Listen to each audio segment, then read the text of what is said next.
Hello everyone, welcome to the channel English Only Zone. I'm Akanksha Sharma. You're getting this video after a long time today. This was because I had other responsibilities to fulfill in these days. But as studies can't be neglected, so I'm here once again with a video on conjunctions. You all must have studied about conjunctions in your junior classes. I think some of you still remember what are conjunctions, while some must have forgotten. So I'm here today with this topic so that you may understand the definition of conjunction, types of conjunction, and how to punctuate these conjunctions while writing statements. So let's get started. First, let's study what is the definition of conjunction. A conjunction is a joining word. It is a joining word. We use conjunctions to join two words, phrases, or clauses together to make one long sentence. So, what all things we join to make conjunctions? We join words or phrases or clauses to make one long sentence. Okay? Now, conjunctions are words that join two sentences together. So, you can see an example here. I like cats and dogs. So, I like cats and I like dogs. So, joining these two sentences, we are using which conjunction? And. I like cats and dogs. Okay. So, conjunctions are also known as connectors or linkers. So, we can call either connectors or linkers. Now, let's study the examples of conjunctions. So, the first example here is, it's made of two sentences. First sentence is, Hari came here this morning. And the second sentence is, Soham came here this morning. So, if I want to join these two sentences, how will I write? I will write, Hari and Soham came here this morning. Now, let's see another example. The first statement here is, wise men love truth. And the second is, fools shun truth.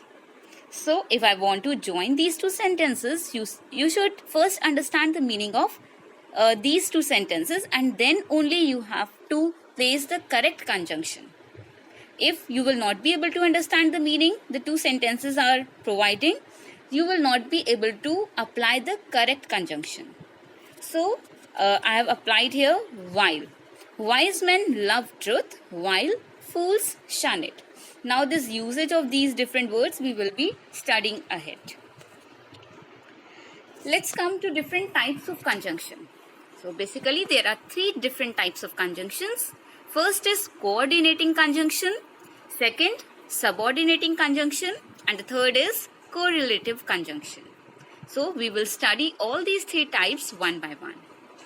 Let's study what are coordinating conjunctions. A coordinating conjunction joins words, phrases, or clauses. It is also called a connector. So, a coordinating conjunction is also called a connector. Now, it joins the following. What all things it joins? It first either joins word plus word, or it may join two words, or it may join phrase and phrase. So, it may join two phrases, and then it also joins clauses. It also joins clause plus clause. So, two clauses also it can join. Now, let's study the examples of coordinating conjunction. The first is, he bought a chair and a table. So, now which two words are joined here? A chair and a table. These two words are joined here with which conjunction? And. The second statement here is, you may meet me at my home or at my office. So, it's joining phrases. And now, what are phrases here? At my home, and the second phrase is at my office. So, in the second sentence, the conjunction or is joining two phrases, at my home and at my office. Now, the third example is, I waited for him but he did not come. So, it is joining clauses. So, the first clause that it's joining is, I waited for him. He did not come is the second clause. So, these two clauses are joined with the conjunction but.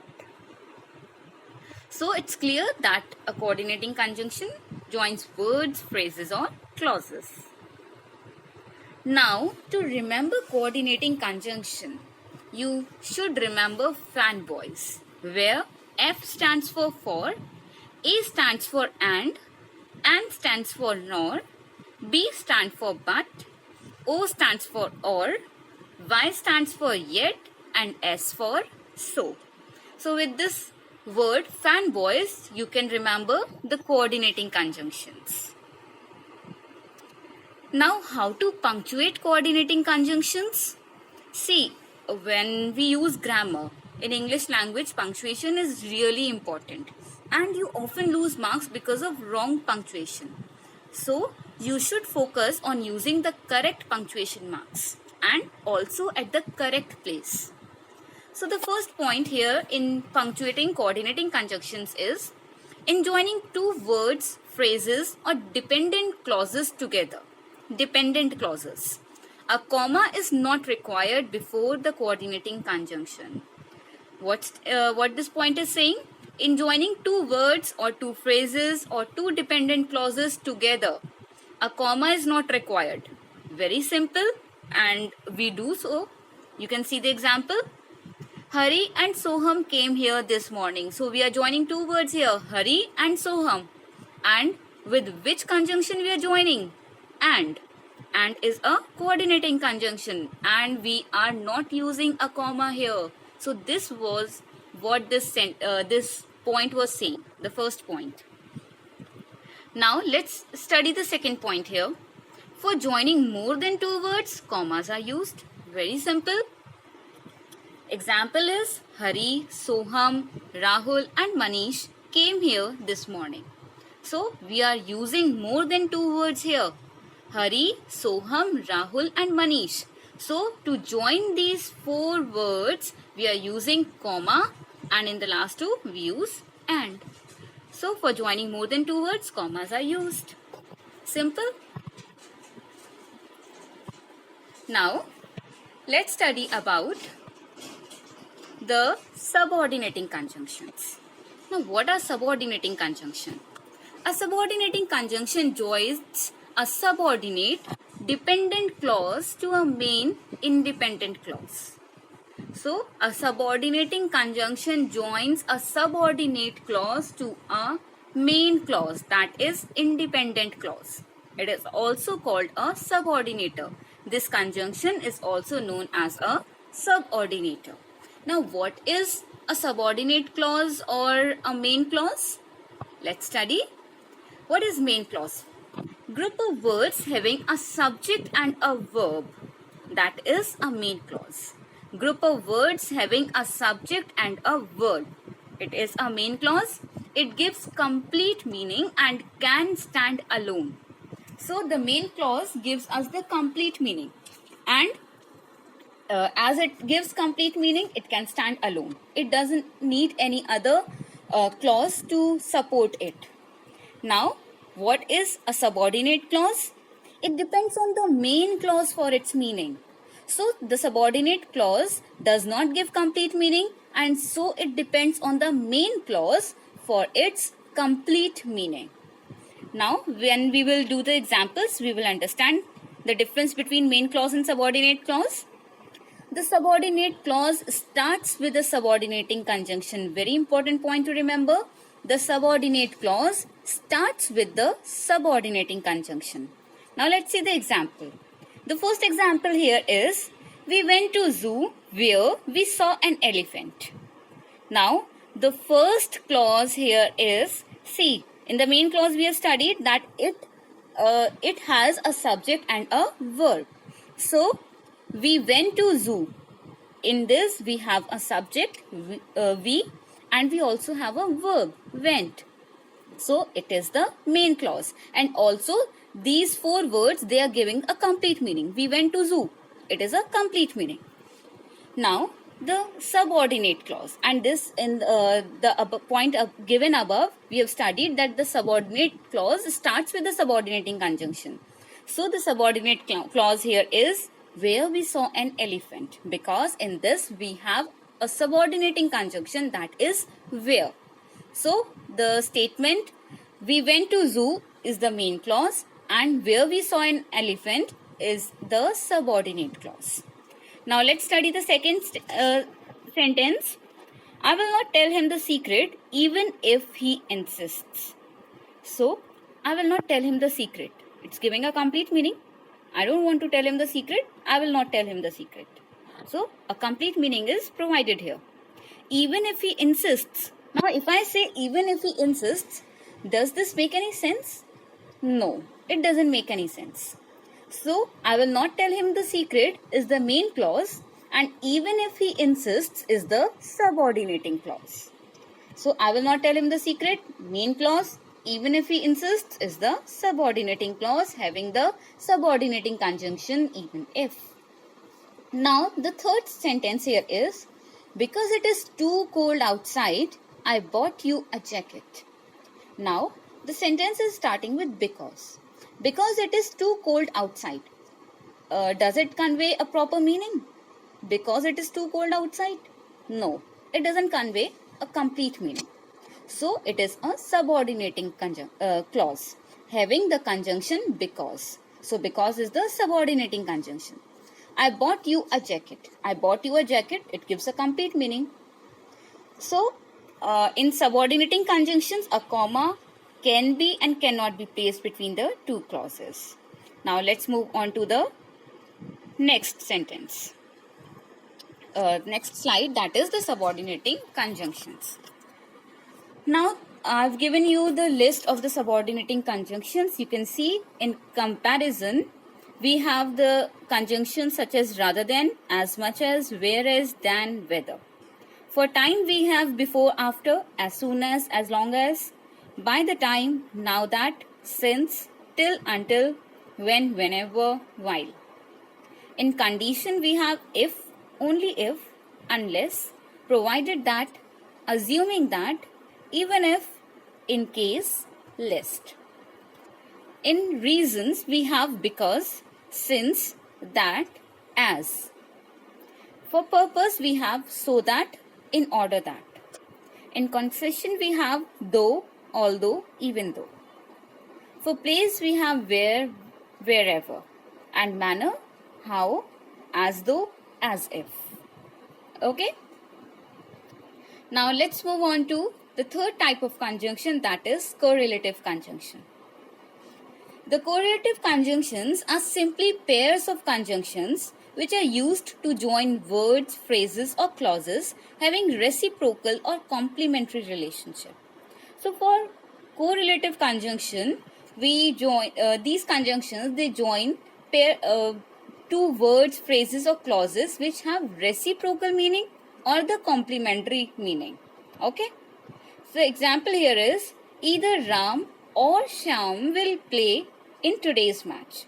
So in this correlative conjunction, the pair either or is there. Now the list of correlative conjunctions is here. You can see there are around 14 correlative conjunctions given in the list. You can read this list. Now combining sentences. Now how to combine sentences with the proper punctuation mark.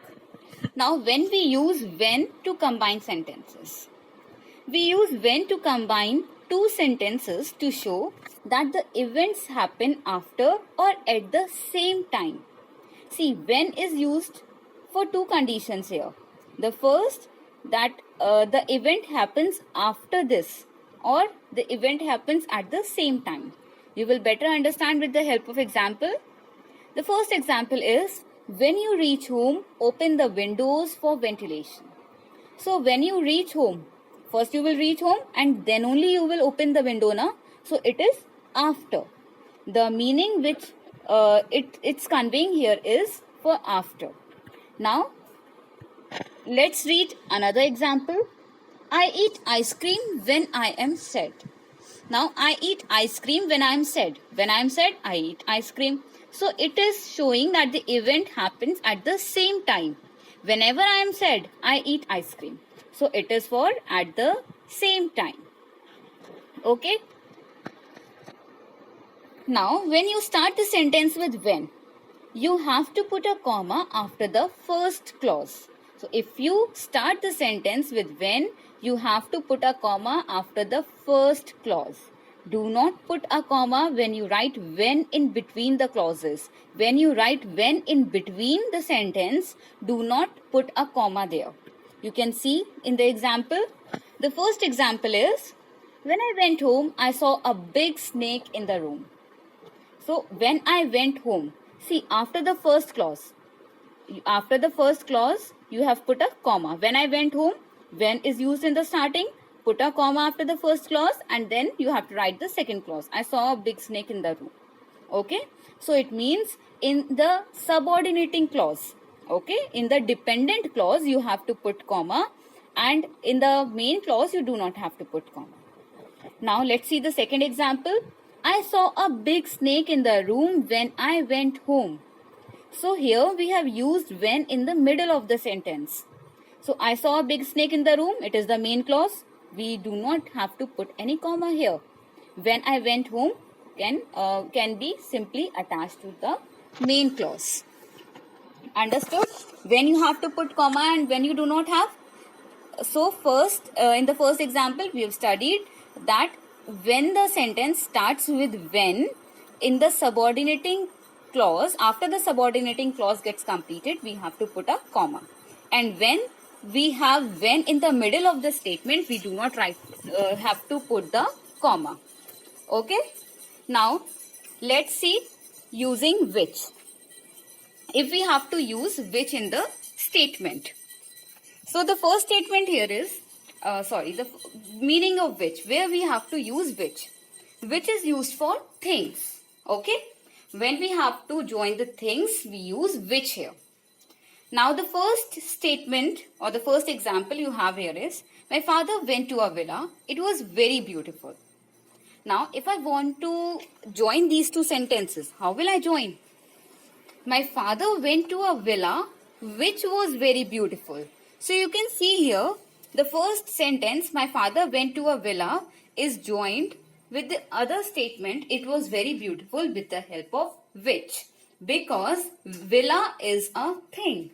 It is a non-living thing. So, we are using which to join these two sentences. Now, which comes in between two clauses. Okay, which comes in between two clauses. There is no need to put a comma with which. So, which always comes with in between the two clauses in middle of the statement. So, we do not have to put any comma with which. Now, using who. Okay, if we have to use who to join the statements. Remember, who is used for persons. For whom we have to use who?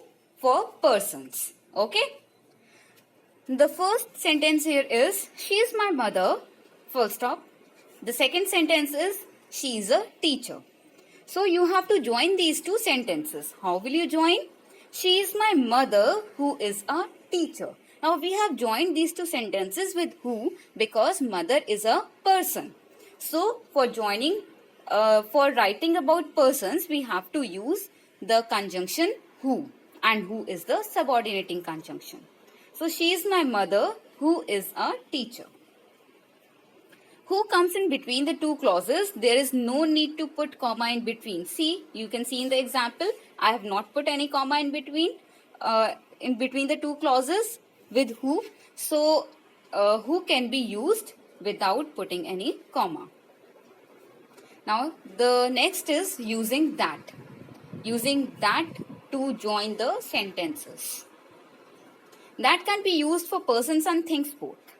Now, that can be used for both the things, for persons also and for things also. You can see the example. This is my gown my sister gave to me. This is my gown that my sister gave to me. Now, gown that tells about the gown. So, gown is a thing. So, this is my gown that my sister gave to me. This is my gown which my sister gave to me can also be there. Okay? It can also be correct. That comes in between the two clauses. There is no need to put comma in between. Again, the same thing with which, who and that. There is no need to put comma in between. Now, using while. Remember, while is used when you either mean at the same time or whereas. Now, while also has two meanings, either at the same time or whereas. Now, I decided to take a nap under my desk while everyone else was in the meeting. Here, it means at the same time. How it means at the same time? I decided to take a nap under my desk while everyone else was in the meeting. While everyone else was in the meeting. At the time when everyone was attending the meeting, I decided to take a nap under my desk. So, it tells about at the same time. The two things are happening at the same time. Now the next example here is, I prefer chocolates, comma, while my sister prefers toffees. It means whereas. Now while here means whereas. I prefer chocolates while my sister prefers toffees. Now why I have put a comma here in the second sentence while using while in the middle of the sentence, but I have not put a comma in the first example. Why is it so? Let's study. Do not use a comma before while. Do not use a comma before while when you mean at the same time. So when you mean at the same time, you do not have to put comma before while. So in the first sentence, we were meaning at the same time. We had used while to tell at the same time both the things were happening. So we have not used comma here. Now read the second sentence. Do use a comma before while when you mean whereas or although. So you have to put a comma before while when you mean whereas. Okay. So let's see the second sentence here. I prefer chocolates, comma, while my sister prefers toffees. Now here while means whereas. So I prefer chocolates whereas my sister prefers toffees. Okay. Now you must be thinking why I have not used whereas here. Whereas can also be used, but why I have not used whereas? Who can tell me this? Okay. If you can tell me this, you can write it in the comment box. Okay. And I will answer you in my next video. Now, using if. Remember, if is used for writing conditions. Whenever we have to put any condition, we can use if. I go to London, I will visit the tower. If I go to London, I will visit the tower. So it is a condition here. If I go to London, then only I will visit the tower. The second is, you waste time, you will fail. You will fail if you waste time. Okay? You will fail if you waste time. So if again can be used either in the beginning or in the middle of the sentence. When we write if in the beginning of the sentence, we use a comma. You can see in the first sentence, if I go to London, comma, I will visit the tower. So when we write if in the beginning of the sentence, we use a comma after the dependent clause. Okay. Why it is dependent? Because we are using a subordinating conjunction in this clause. So it is a dependent clause. And when if is written in between, comma is not used. Fine. So basically, comma, most of the time, comma is not used when we are using subordinating conjunction in the middle of the sentence. But still, there are few exceptions, like we have just studied about while. Okay. Now, using though or although. Now, these though and although, they both means in spite of. Okay. Everyone enjoyed the trip to Shimla. My sister fell ill. Now, we have two sentences here. Everyone enjoyed the trip to Shimla. My sister fell ill. So, if I want to join these two sentences, I will write, everyone enjoyed the trip to Shimla, although my sister fell sick. Okay. See, although is a bit formal and though is informal. Now, see the second example. It was rainy. We put on our jackets and went for a walk. Though it was rainy, we put on our jackets and went for a walk. Although and though, they both means in spite of and you can use either of these two while writing the statement when you have to mean in spite of. Okay? Now use comma while writing although or though in the beginning of the sentence. When you write although or though in the beginning of the sentence, you have to use a comma. Okay, you can see in the second example, though it was rainy. So I've used though in the beginning of the sentence. So I have put a comma after the subordinate clause. Though it was rainy, comma, we put on our jackets and went for a walk. In the first example, everyone enjoyed the trip to Shimla, though my sister fell sick. In this, I've used although in the middle of the sentence. So there was no need to put a comma there. Okay? Now, using as well as. Now, how to use as well as and where we have to put comma while using as well as. It means in addition to. As well as means in addition to. Please proofread for spelling mistakes as well as grammatical errors. This is an example. Please proofread for spelling mistakes as well as grammatical errors. So, here we have joined two sentences with the word as well as. Now, the other example here is Ram, comma, as well as Sham, comma, is going abroad. Okay? So, we put commas with as well as according to the need. Fine, according to the need only we put commas. So, when we have to separate two things and we have to focus more on the second part. When we have to separate two things and we have to focus more on the second part, then we use comma while writing as well as. And also remember, when you use comma after the first part, then after writing the part of as well as also you have to put a comma again. So in this second example, you can see I have used two commas. Okay, where I have focused on the second part more, there also I put a comma, and while using the first part, the first word also, I put a comma after that. So students, this was all in this topic of conjunctions, and I will be uploading more videos on transformation of sentences also. And if you have any doubt in this video or you have any query, you can always write in the comment section and I will answer you. And if you have liked it, so please give it a thumbs up. Okay, thank you so much.